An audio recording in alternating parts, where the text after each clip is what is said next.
Ajde, nemаме време, одмав натре, натре.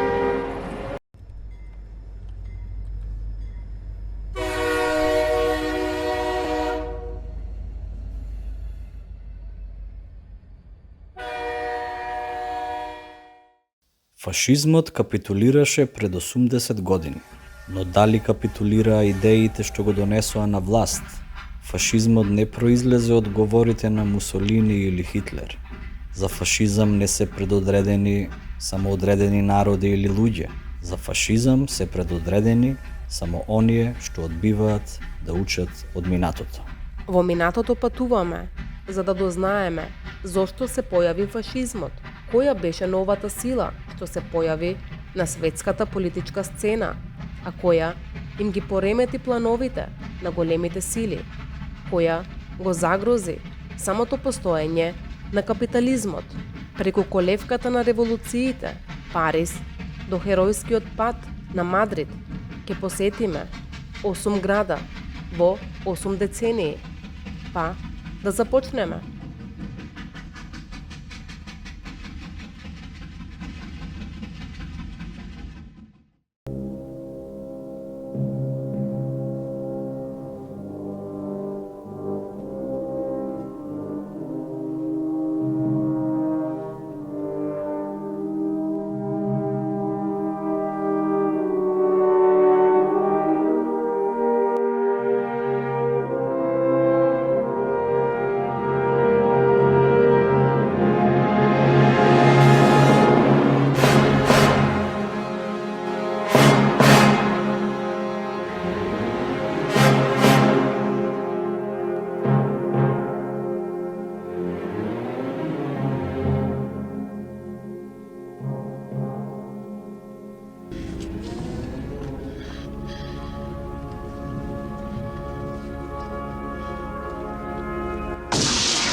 80 години после големата француска буржоаска револуција во Париз во 1871 година се случил обид за голема социјалистичка револуција, позната како Париска комуна.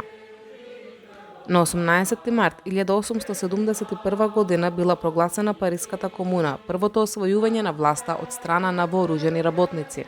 Работничката власт во Париз издржала 70 дена, односно од 18 март до 28 мај 1871 година, кога крваво била задушена, додека десеттици илјади комунари, мажи, жени и деца биле убиени или осудени на доживотни затворски казни. Задушувањето на Париската комуна бил еден од најкрвавите настани на 19. век. Во поразот на француско-пруската војна, која започнал Наполеон III, француската влада за национален спас пристапила кон разоружување на Париската национална гарда, која ја сочинувале 200.000 вооружени парижани.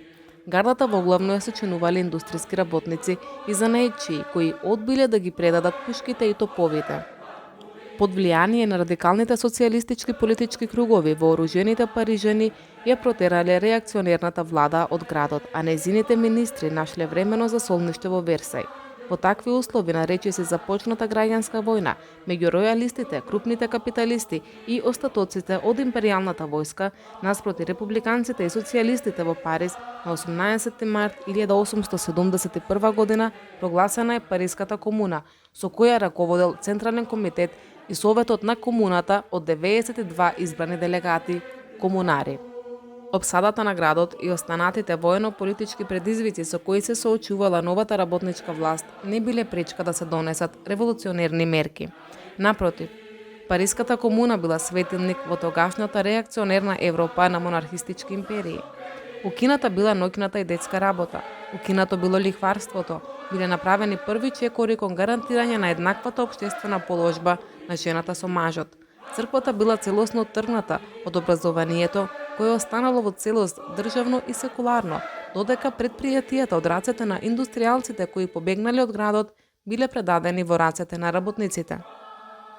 Карл Маркс и Фридрих Енгелс посветиле особено внимание на Париската комуна. Впрочем, единствената исправка кон комунистичкиот манифест авторите ја направиле 20 години после неговото објавување, а врз основа на револуционерното искуство на париските работници.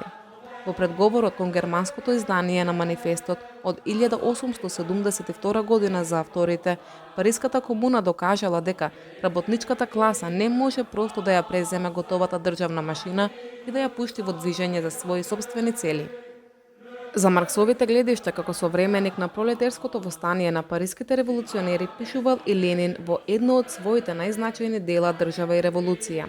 И покрај предходните предупредувања до француските другари да не креваат неспремно и преурането востание и дека судир во тој момент со владините сили би бил кобна грешка, сепак на 18 март 1871 година, кога на париските работници им бил наметнат решителен бој против пресилното разоружување, Маркс немал дилеми што треба да се стори.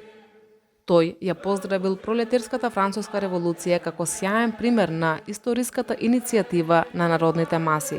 Сепак, тој во масовното револуционерно движење на француската престолнина пред се гледал како на важно класно историско искуство, на еден значаен чекор напред, практичен чекор, поважен од стотици програми и замислување на класната борба или на едно комунистичко општество. Впрочем, нејзиниот несомнен успех е неизбежливиот трак во свеста на револуционерните слоеви на работничката класа во секоја епоха. Од крагуевачката самоуправа од 1875 година, првиот обид на Балканот за воспоставување работничка самоуправна власт преку агитацијски летоци на руските револуционери од 1905 и 1917 година до антифашистичкото движење на отпорот во Париз за време на Втората светска војна, но и за време на студентското движење од 1968 година. Слободно може да се каже дека Париската комуна беше инспирација за револуционерите во наредните 100 години, а во одредени случаи и директно влијаеше врз политичките процеси во Европа. Денес, ова е намерно заборавена револуција, која е тргната од историските учебници. Како и да е, треба да се влечат поуки од Париската комуна. Незините искуства, социјалните норми, но и тактички грешки потребно е и денес да ги има предвид секој револуционерно работничко и младинско движење, да се разбере сложената општествена историска ситуација, да се разбере своето место во неја за да се действува организирано, навремено, подготвено и насочено кон јасна цел, е повторно уште една од поуките на неуспехот да се одржи подолго првата работничка власт – Париската комуна.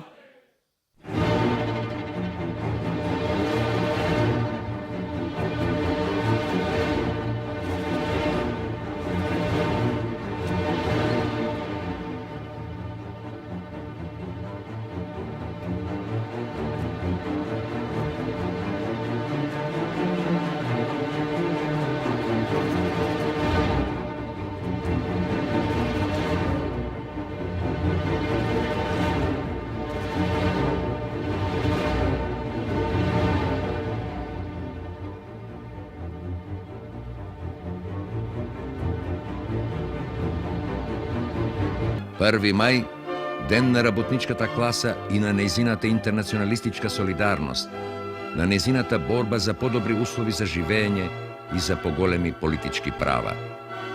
Ден што длабоко е втиснат во срцата на работниците од Европа, Америка, Азија, Африка и Австралија. Тој ден тие празнуваат. 1 мај 1886 година. 16 часови работно време. Крајно неповолни услови за работа. Насекаде низ Соединетите американски држави штрајкови и демонстрации. Се под паролата за 8-часовно работно време.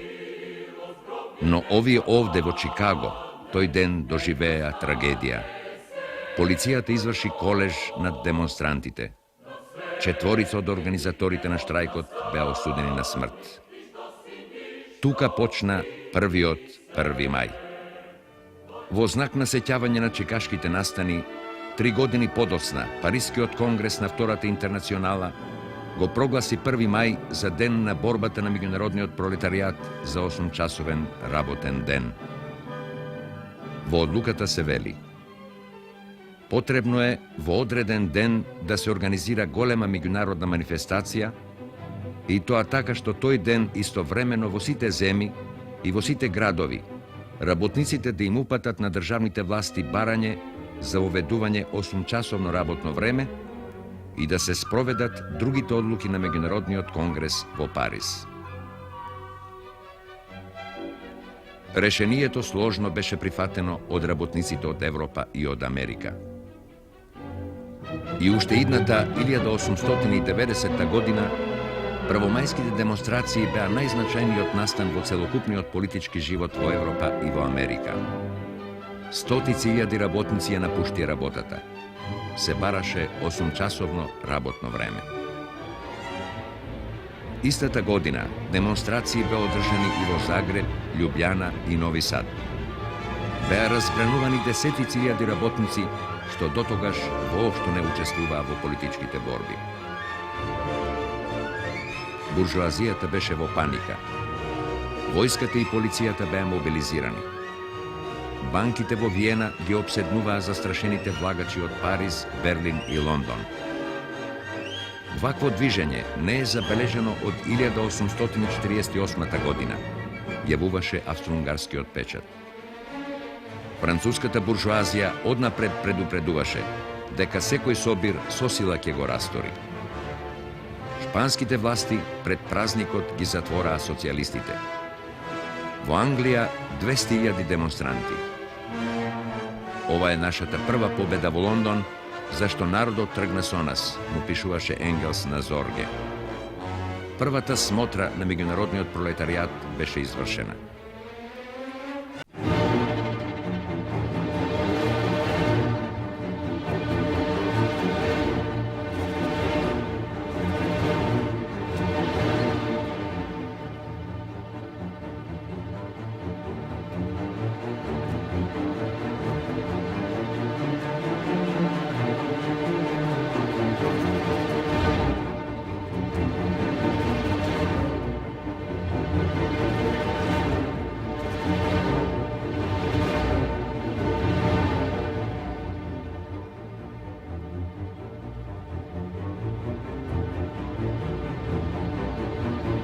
На југот на Мексико во меѓувреме започна нова фаза на револуцијата. Емилијано Запата одби да ја разоружа својата војска, се додека на селаните не им се врати земјата грабната во периодот на оградувањето. Огромно мнозинство мексиканци трпи страот на сиромаштија, а не може никако да ја поправи својата социјална положба, бидејќи малку рад се монополизираме со земјата, планините и водата, се вели во Запатиновиот план од Ајала, кого го подпишале уште 40 револуционерни водачи. Мадеро е обвинет дека ја предал револуцијата, се бара враќање на земјата која ја узурпирале сиендадосите, потоа конфискација на латифундиите на непријателите на револуцијата и експроприација на третина од сите останати латифундии.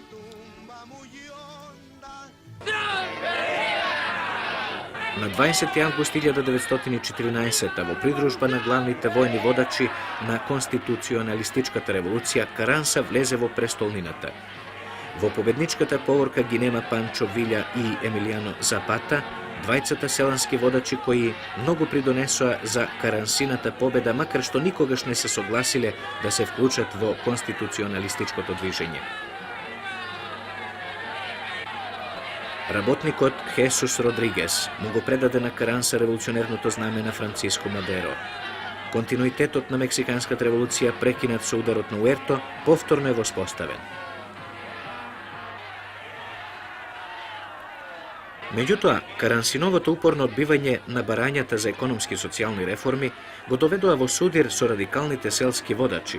Во октомври 1914 Панчо Вилја и приврзаниците на Емилијано Запата го придобиваат собранието на револуционерните водачи во Агваскалиентес за своите радикални идеи за социјални реформи. Чувствувајќи дека ја губи поддршката на револуционерните водачи, Каранса изрази подготвеност да се повлече под услов истото да го сторат и Вилја и Запата. Меѓутоа, собирот во Агваскалиентес веќе беше под контрола на запатистите кои ја одбија Карансијаната компромисна формула. Под нивно влијание, револуционерното собрание ја прифати оставката на Каранса и за привремен председател го наименува Еуларио Гутиерес. Истовремено, за да му се направи барем една одстапка на Каранса, Панчо Вилја формално е сменет од функцијата заповедник на Северната дивизија. Меѓутоа, Каранса одби да и се подчини на одлуката на собранието и соопшти дека и понатаму се смета за председател. Расцепот во самата револуција повеќе не можеше да се спречи. Земјата доби два председатела, Каранса, кој владее во име на конституционалистите, и Гутиерес, зад кој стои револуционерното собрание. Идеолошките судири во самата револуција набргу прераснаа во оружена пресметка на спротивставените фракции. Пред налетот на Северната дивизија, Каранса е принуден да ја напушти престолнината и заедно со својот штаб да се зацврсти во Веракруз, каде што подготвува војска за конечна пресметка со радикалните селски лидери.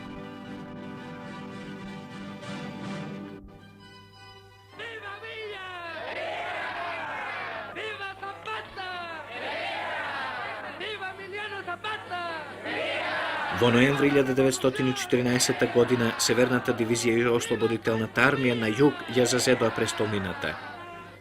Победниците секогаш се пречекуваат со овации, но овој пат улиците на Мексико доживеа експлозија на одушевување во чест на двајцата селански водачи кои представуваа олицетворение на револуцијата.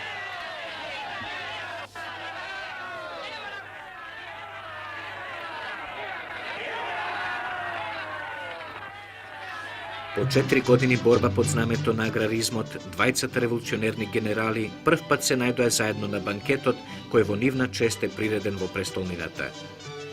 Тоа беше увод во спогодбата позната како пакт од Ксочимилк, со кој е договорена координација на двете движења, како и прифаќањето од страна на Вилја на планот од Ајала, кој во меѓувреме стана основен идеолошки документ на Мексиканската револуција.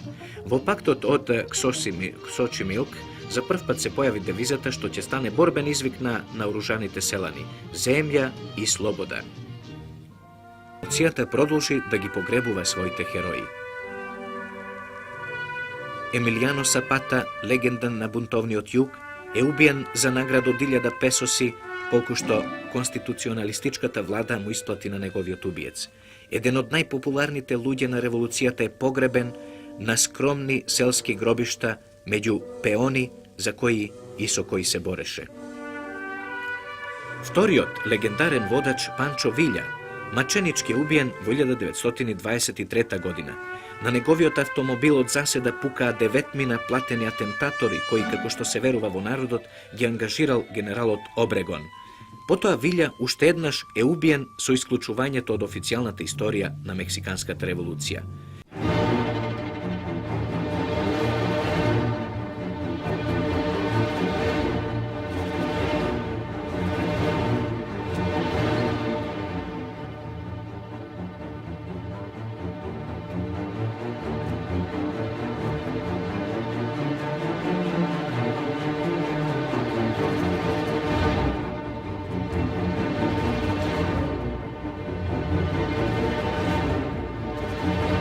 Во април 1917 година во Петроград, пред партиското раководство, Ленин го чита својот реферат со наслов «За задачите на пролетаријатот во сегашната револуција». Делови од овој реферат на 4 април 1917 година ќе бидат објавени во партискиот весник Правда, а ќе останат запаметени како априлските тези на Ленин. По победата на буржоанско-демократската револуција во февруари 1917 година, Ленин и други политички прогонети лица се вратиле во Русија. Но привремената влада, воспоставена после февруарската револуција, а предводена од социјалдемократот Александар Керенски, ја продолжи предавничката улога на западноевропските социјалдемократски партии кон работничката класа, на начин што ја продолжиле војната во која секојдневно гинеле илјадници работници на фронтот на империалистичките интереси. Сосема спротивно од ова, Лениновите априлски тези накратко гласеле: власта на работничките совети, земјата на селаните, мир во земјата. Тезите биле повик за втората револуција во Русија, но овој пат социјалистичка. Не само за соборување на буржоаската привремена влада, туку и за воспоставување ново општествено уредување. Сепак, априлските тези на Ленин и покрај нивното револуционерно значење, во моментот на нивното објавување во партискиот весник Правда, поминале речиси незабележано меѓу работниците.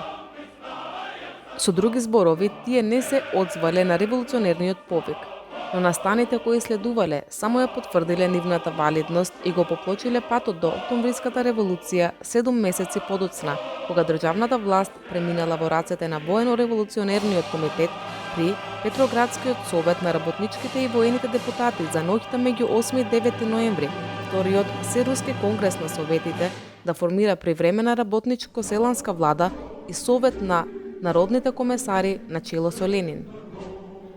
Затоа се смета дека априлските тези се пресвртница во поновата политичка историја и представуваат манифестен завет на дотогаш малобројната марксистичка организација, дека е спремна за само неколку месеци подоцна да стане водечка политичка сила, верна на својата антикапиталистичка и интернационалистичка програма. Октомвриската револуција започнала во Петроград со заземањето на Зимскиот дворец во кој била сместена привремената влада. Зимскиот дворец бил окупиран околу 2 часот по полноќ на 7 ноември според Грегоријанскиот календар, по кој денес се смета времето. Впрочем, ова е денот на отпочнување на Октомвриската револуција, која своето име го добила поради тоа што тогаш во Русија се уште времето се сметало според стариот јулијански календар. Иако советските екранизации на овој настан прикажуваат масовен јуриш и жестоки борби, сепак во реалноста востаниците наишле на мал или речиси никаков отпор на влезот од дворецот, што укажува на перфектно осмислен план за негово заземање. Востанието целело кон тоа сета власт да премине на вториот Серуски конгрес на советите на работници и војници, кој заседавал на 7 и 8 ноември. На 7 ноември Конгресот донел декрет за пренесување на власта на представници на работниците, војниците и селаните, со што и правно била ратификувана револуцијата. Следниот ден, на 8 ноември, бил избран Советот на народни комесари како основа за новата советска влада, а бил усвоен и мировен декрет и декрет за земјиште.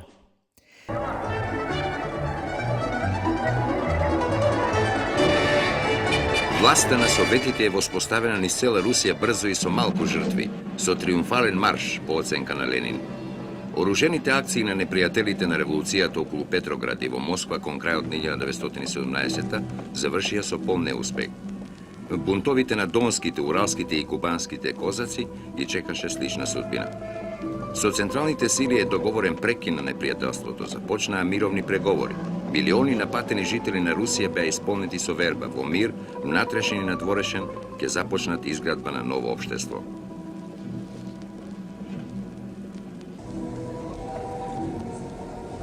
Меѓутоа, на тој за нив толку потребен мир му се закануваше опасност од повеќе страни. Покрај тоа, непосредните последици од војната насекаде со тешко бреме го притискаа секојдневниот живот.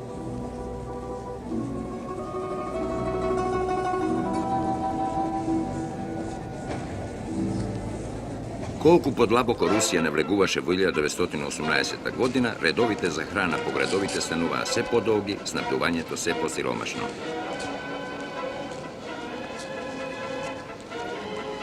Многумина бегаа по селата, каде што сепак полесно се доаѓаше до храна.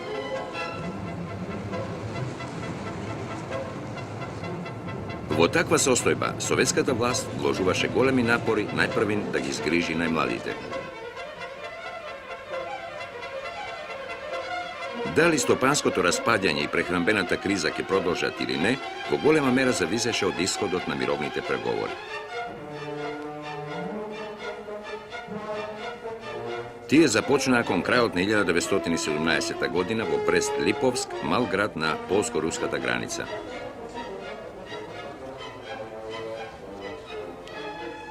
Советска Русија бара мир без анексија и контрибуција.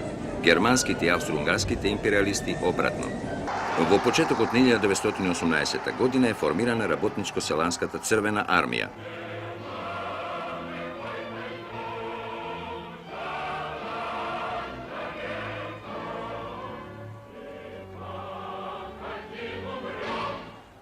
Народниот комесар на војската Троцки разви трескавична дејност со цел што порано да ја претвори таа армија во силен и воодушевен штит на револуцијата. Иако презафатен со државни партиски работи и Ленин на тоа му посвети големо внимание, давајќи и стратегиски, теоретски и идеолошки основи на одбраната, настојувајќи да ја обезбеди на Црвената армија поддршка од целата земја. Меѓутоа, пред таа да нарасне и доволно да зацврсте, контрреволуцијата ја започна својата прва општа офанзива. На југ, со побунетите козаци настапуваа мали, но многу борбени сили на заколнетите непријатели на болшевиците. Кон средината на 1918 година, само за неколку недели е соборена власта на советите на огромните пространства од Средна Волга до Пацификот. Противниците на револуцијата лесно го постигнаа тој зачудувачки успех, бидејќи советите таму беа слаби, потпрени на оддалечени претежно мали пролетарски оази. Белите стекнаа широка основа за поход кон срцето на Советска Русија. Од незините центри забрзано се движеа возови со црвеноармејците, кои на белите требаше да им го попречат патот.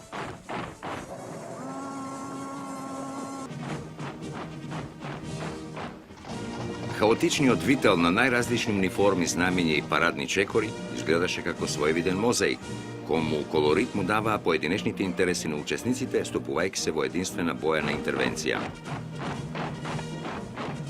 Освен што беа опасен пример, советите требаше да се уништат, бидејќи ги објавија тајните на договорите на големите членки на Антантата, од кои светот дозна дека вистинските цели на сојузниците се освојување туѓи земји, бидејќи одбија да ги признаат долговите на царската и буржуаска Русија, бидејќи ги национализираа сите банки и големи индустријски предпријатија, а со тоа странските капиталисти одеднаш загубија милиарди вложени во експлоатацијата на руските суровини или позајмени на царската и буржуаска Русија со големи камати.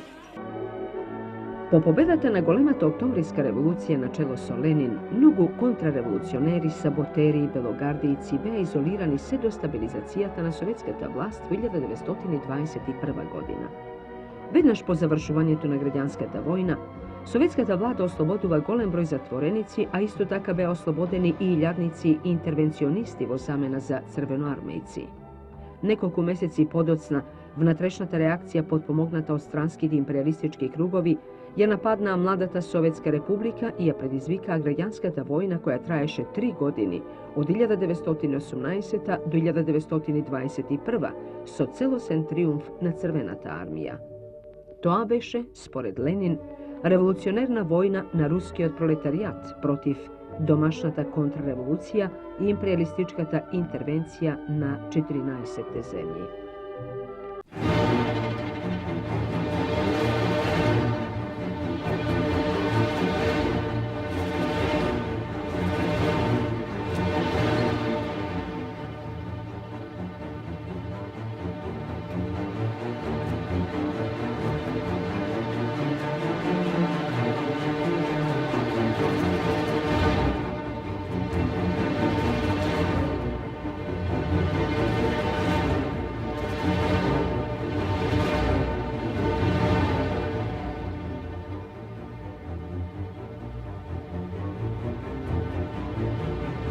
Искрата се запали на 20 октомври, кога работниците на Будимпешта дознаат дека се готват нови транспорти на трупи за на фронт. 3000 вооружени пролетери ги зазедоа сите јавни згради, касарни, гарнизони без никаков отпор. Во рок од 48 часови Унгарија стапи во национална демократска револуција. Војската им се придружи на востаниците, дојде до вооружен судир. Командантот на казнените одреди генералот Лукашич резигнирано изјавил: "Немам веќе луѓе да пукам во масите." Наместо Франц Јозефовските знакови, војниците на капите ставаа национални знамиња украсени со хризантеми, пошто оваа револуција, која практички беше веќе остварена, доби име Револуција на хризантеми. Од натрешноста стигнуваа гласови дека народот ги протерува понекаде и ги ликвидира најомразените представници на старата власт, дека почнува да ги зазема големо поседите, рудниците. Продолжува формирањето на војнички и фабрички совети.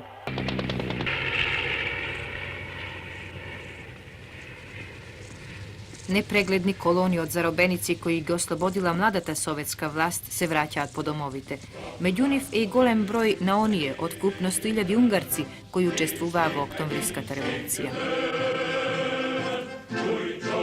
Со повратниците пристигна и човек од 30 на години Емил Шебешчан. Само добро упатените знаеа дека за тоа име стои комунистот Бела Кун. Уште од 16-та година член на Социјалдемократската партија, младиот и воодушевен борец за работнички права Бела Кун, како заробеник се определи за советската власт. Набрзо застана на чело на унгарските комунисти во заробеништво, а потоа и на сите странски борци за револуцијата. На 24 ноември 1918 година, само неколку денови по прогласувањето на Граѓанската република, левото крило на социјалдемократите и комунистите повратници од Русија формираа Комунистичка партија на Унгарија. За председател на Централниот комитет е избран Бела Кун. Целата власт на советите на работниците, војниците и селаните не сме да се застане на половина пат, беа главни пароли со кои ново оформената комунистичка партија ги поттикнуваше понатамошните радикални продори кон понатамошно преземање на власта од страна на пролетаријатот. Се бара национализација на фабриките, банките, трговијата, воспоставување работничка контрола во се. Граѓанската република не можеше нити со обзир на составот на својата влада сакаше тешкотиите и проблемите да ги разреши онака како што сакаше работниот дел од нацијата. Грофот Кароли сметаше дека републиката ќе одвои крајната левица од болшевизмот, а одредени реформи сепак ќе бидат спроведени. Но во надеж дека ќе го спасат својот имот и најверните монархисти се наредија во скутот на републиката и со тоа барањата за радикални промени повторно се одложија. Финансиите на земјата слабо стојат, иако паричните институции уште работат. Берзанските работи и трансакциите не може да ја раздвижат зачмаената економика. Незадоволството, поттикнато од економските тешкотии, е подеднакво и во граѓанството и во војската. Владата на грофот Кароли веќе запаѓа во криза. На тоа особено влијае трајното незадоволство на селанството, гладно за земја, која секогаш ја обработуваше, а никогаш не ја поседуваше. Се поургентни се барањата за поделба на големо поседите, што комунистите обилно го помагаа, припремајќи ја јавноста проект на својата аграрна програма. Грофот Кароли смета дека се уште се може да се среди по легален пат, со делимични реформи, меѓу кои би била и аграрната. Лично дава пример, удирајќи на својот имот Колец, со кој ја означи поделбата на својот имот на безземјашите, но неговиот пример никој не го следеше. Битките на Првата светска војна се приведуваа кон крај. По отцепувањето на Хрватска, револуцијата во Унгарија и прогласувањето на независноста на Чехословачка, расте вриежот и во Германија. Брановите на револуцијата остварени во Русија ја заплиснаа и оваа земја која потпиша безусловна капитулација.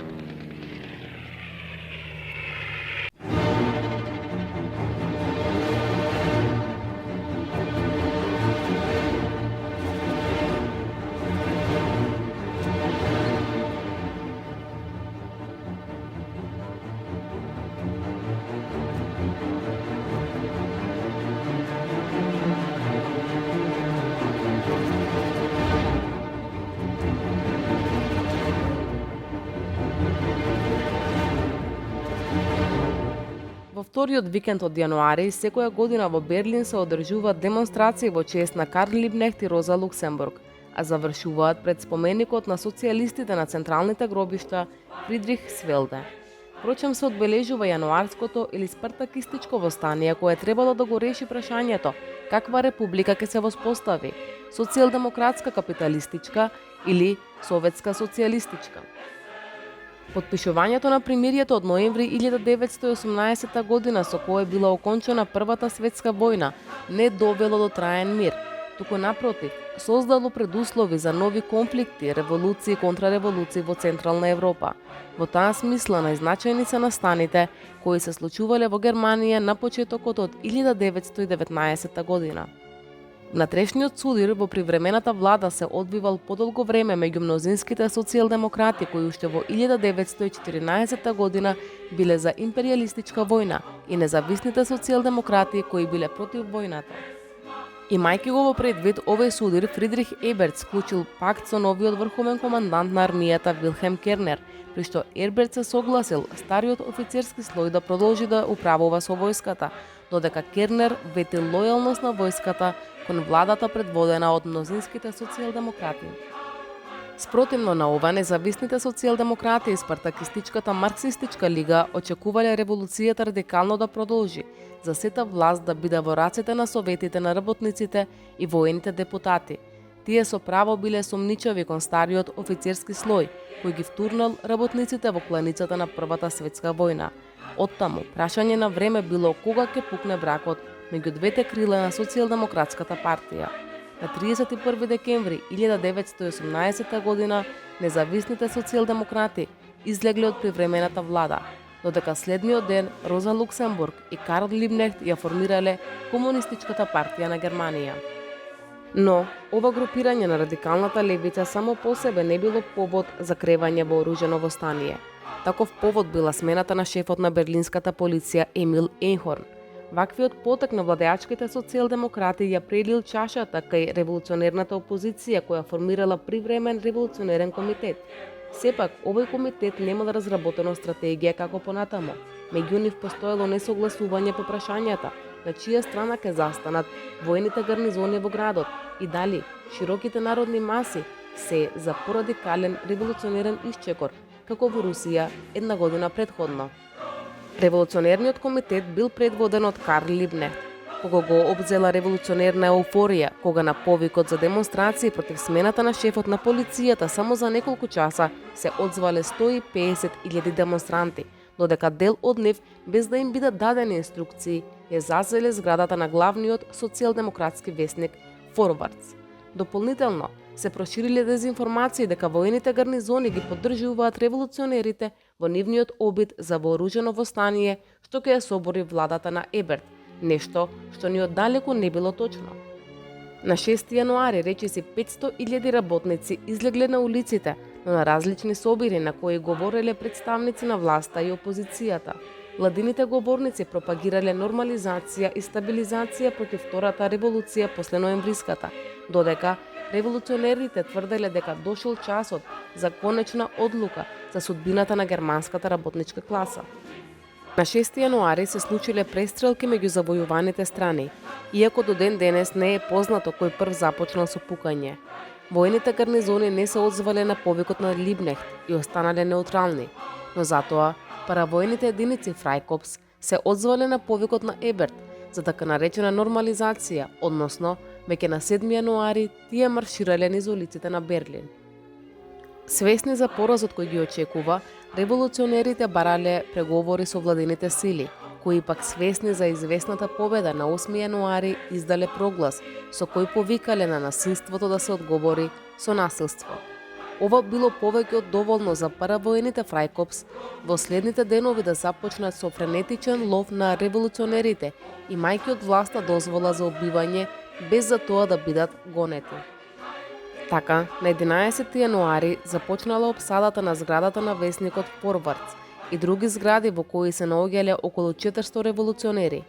Едноденоноќие тие пружале херојски отпор против тешката артилерија на напаѓачите, но веќе следниот ден на 12 јануари сите биле или убиени или апсени, па претепувани до смрт од страна на паравојните единици кои веќе биле задоени со пропагандата на воената елита, според која збирштина евреи и левичари изабиле нож по грб на нацијата, со што ја спречиле кајзеровата победа во Првата светска војна.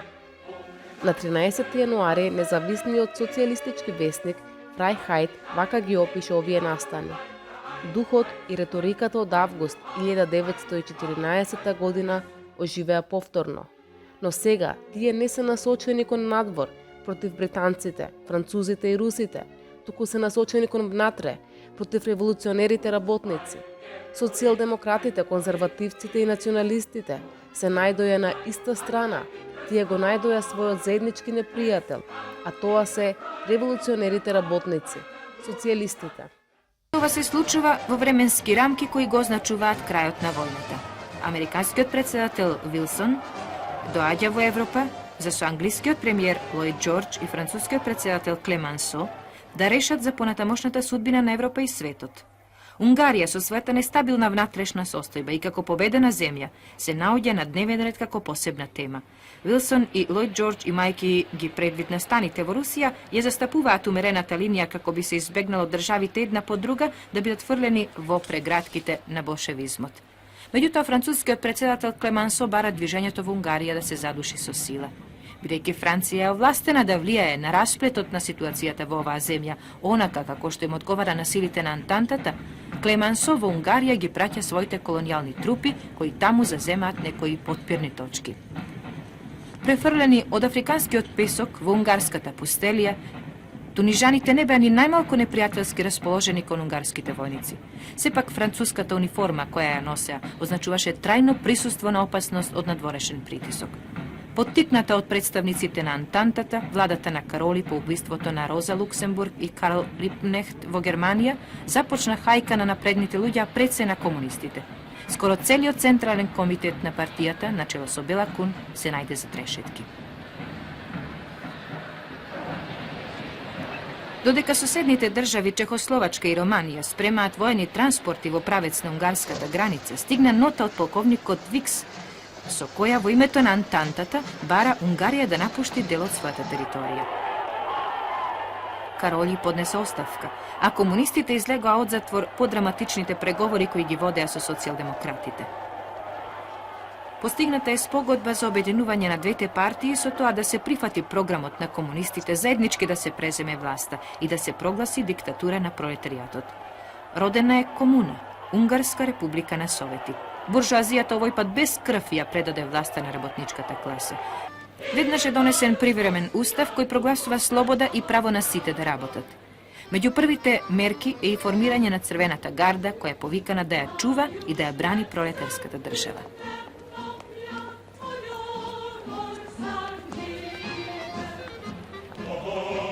Републиката на Советите што туку ги прави првите чекори по тешката исцрпувачка војна која ја доведе земјата на работ на економски хаос.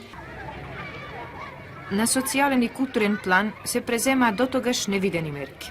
Училиштата, од кои 80% од основните беа верски, а 65% од средните приватни, исто така стана општествени. Социјалната грижа за незаштитените и сиромашните пред се за децата доби скоро импресивни димензии со оглед на условите во кои се даваа. Републиката им ги подигна платите на работните луѓе, им ги снижи кириите, го максимира стамбениот простор. Организирана е бесплатна здравствена заштита во земјата во која секој втор човек умираше пред да може да добие лекарска нега. Културата стана својна на народот. Забавата е за народот. Се е народно. Само како сето тоа што е освоено да се зацврсне, да се одбрани и понатаму да се развие. Уште во првите денови од животот на новата република стана очигледно дека еден значителен дел од социјалдемократите само тактички им пристапи на комунистите и пролетаријатот, а дека деструктивните намери и вкоренетиот отпор на се што е радикално и прогресивно се и понатаму присутни. Заправо на тоа Ленин го предупредуваше Бела Куне републиката. Правилно е што стапивте во сојуз со социјалдемократите, но чувајте се од предавство.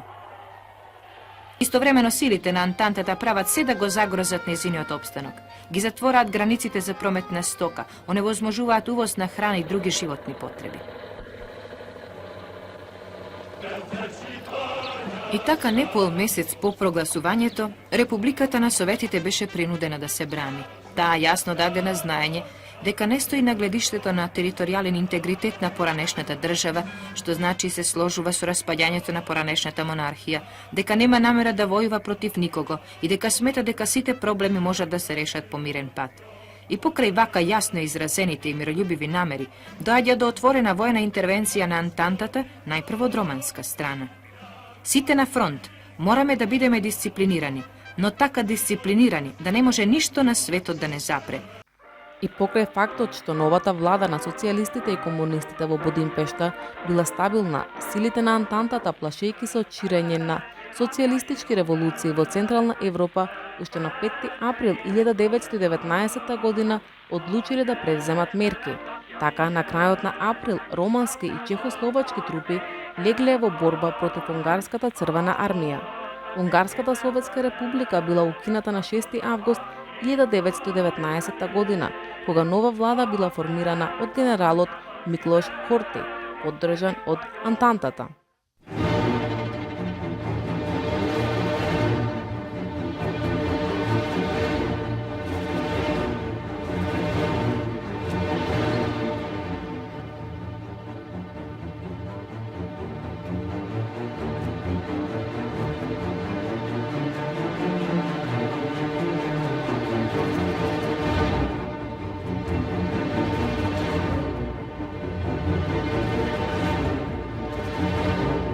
Од 20. до 23. април 1919 година во Белград во присуство на 432 делегати одржан Конгресот на обединувањето на кое формирана Социјалистичката работничка партија на Југославија комунисти.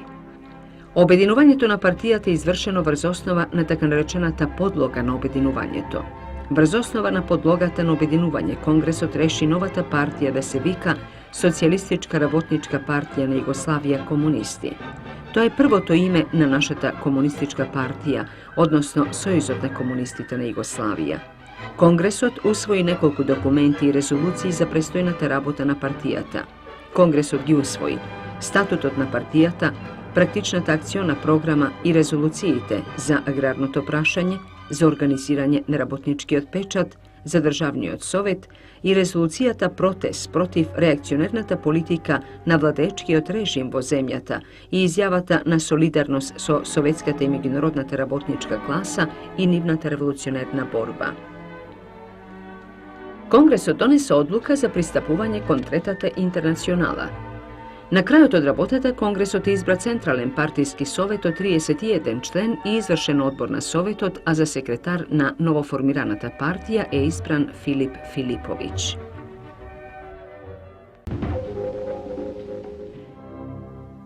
На 23. април 1919 година, веднаш по одржувањето на Обединителниот партиски конгрес, кога е формирана Социјалистичката работничка партија на Југославија комунисти, во Белград со истите делегати е одржан и Конгресот на синдикалното обединување.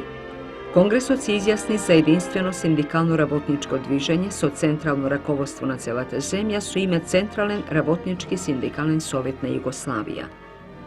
За време на конгресите на обединувањето на партијата и на синдикатите е одржана и конференцијата на жените социјалисти и комунисти, на која е усвоен статут и е избран Централен секретаријат на жените социјалисти и комунисти на Југославија.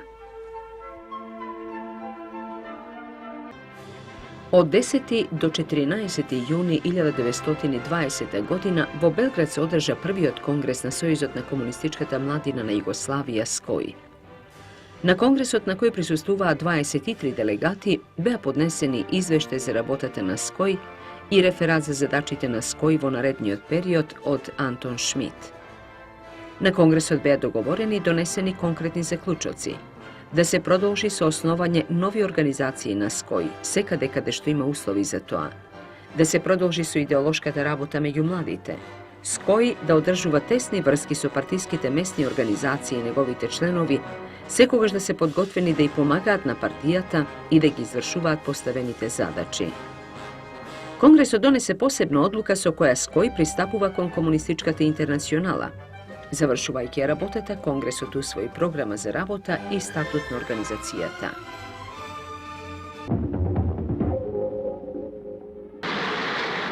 Со Рапалскиот договор од 1920 година Италија ја анектира Истра. На истранското население новите господари им наметнаа безочна експлоатација. Плаќавме данок и за воздух, вели еден истранец. Особено тешка им била положбата на истранските рудари. Поради тоа, тие на 1 март 1921 година ја прекинаа работата и за 2 март закажаа голем масовен собир. На собирот рударите од Лабин дошле вооружени и со црвени знамиња и транспаренти, барале подобрување на работните и животните услови. Кога италијанските карабинери се обиделе да ги растурат на собраните рудари, тие биле разоружени, а рударите организирале своја власт врз самоуправна основа, односно ја формирале така наречената Лабинска република. Цели 36 дена рударите од Лабинштина и Проштина управувале со ослободените делови од југоисточна Истра. Дури на 8 април 1921 година, со брутална сила на италијанската војска, крваво била задушена Лабинската република, првото оружено востание против италијанските фашисти, кои безмилосно им се одмаздувале на побунетите рудари, кои барале правда и подобри услови за работа и за живот.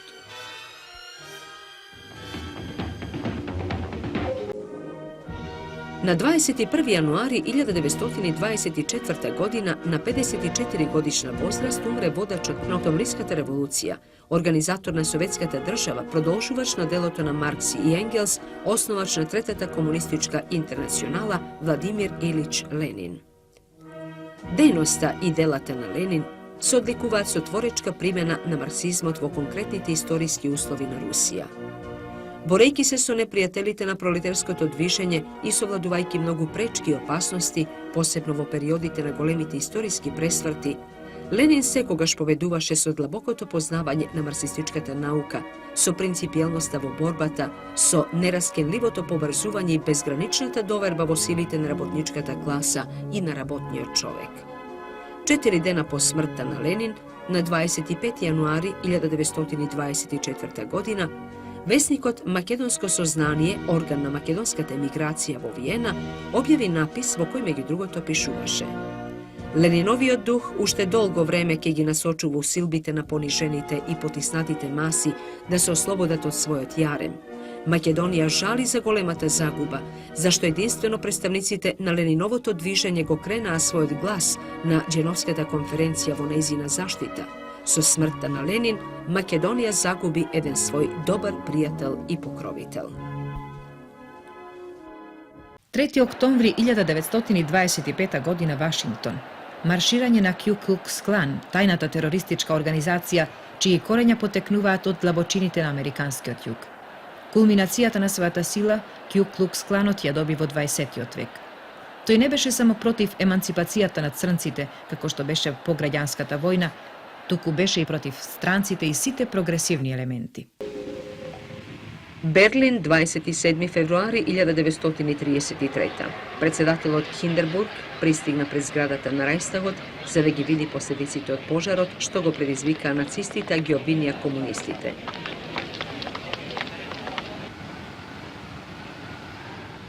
Со запалувањето на Рајстагот, хитлеровците почна еден страшен терор, убиства и депортации, уништувајќи ги противниците на крутиот режим, а посебно комунистите против кои го монтира и познатиот Лајпцишки процес против Ѓорги Димитров и други функционери на комунистичкото движење. 15. октомври 1933 година Хитлер го напушта Друштвото на народите и со тоа почнува вооружувањето на нацистичка Германија и подготвувањето за Втората светска војна, која на човештвото ќе му причини 50 милиони жртви.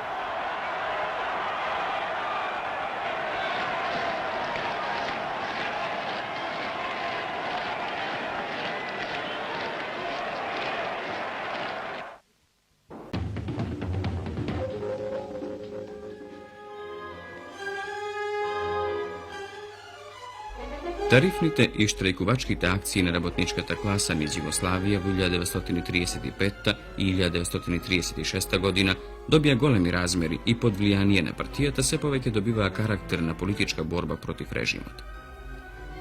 Во 1935 година во Југославија беа организирани над 140 штрајкови.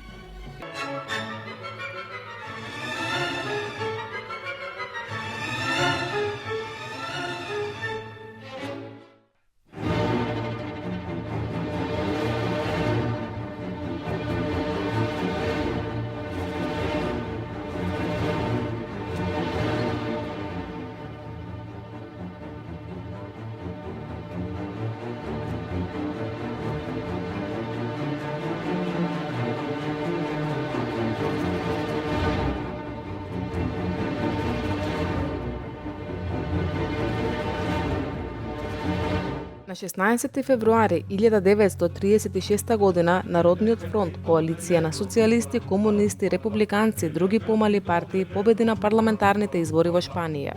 За предводник на републиканската влада по втор пат бил избран Мануел Азања.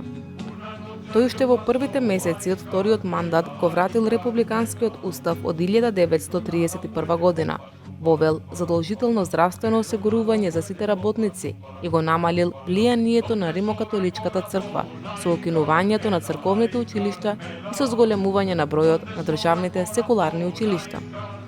Овие револуционерни чекори биле премногу за клерокапиталистичката владеачка класа во Шпанија, поради што војската во јули 1936 година се обидела да ја собори републиканската влада. Ова представувало вовед во Шпанската граѓанска војна. Во одбраната на Шпанската република се бореа доброволци од 53 земји организирани во интернационални бригади. На шпанското боиште во времето на граѓанската војна на страната на републиканците се бореа и над 1300 југословени, чие организирање и испраќање го вршеше Јосип Броз Тито. Ганчо нижеше стихови, искажуваше нежни чувства и визионерски предскажуваше дека ќе се победи. И искрено мечтаеше, искрено очекуваше, убеден дека ќе се победи и дека ќе се врати. А тоа беше слободна Македонија, слободна Југославија, каде што тој слободно ќе може да се врати, да делува и да живее.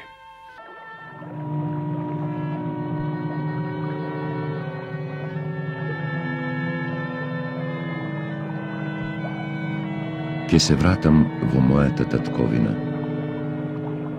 И таа ќе биде бела и убава татковина. Ќе се вратам и цвеќе најубаво и венци на вечност ќе носам. Ќе се вратам попораснат од вчера, пораснат за утре. Ќе се вратам кога над облаци нема да врескаат птици и нема да плачат деца и старци и нема да плачат братчиња изгладнети и нема да плачат мајки ослепени од болка за синови и керки по затвори.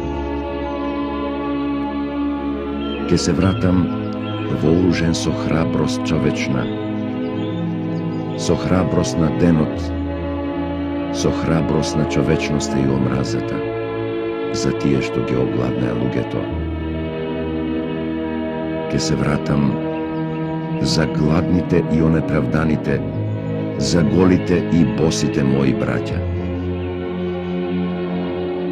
Ке се вратам за потните чела и за плуските крвави и за раните на рацете и за тие што ги гуши незапирната болка и за тие што сакаат леб и слобода.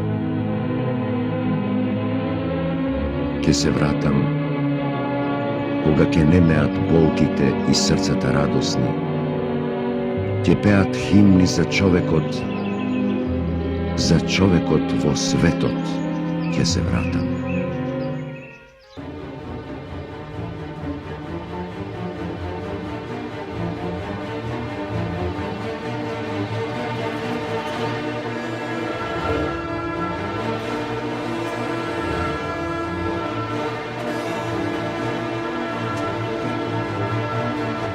Десно. Лево. Сврти десно.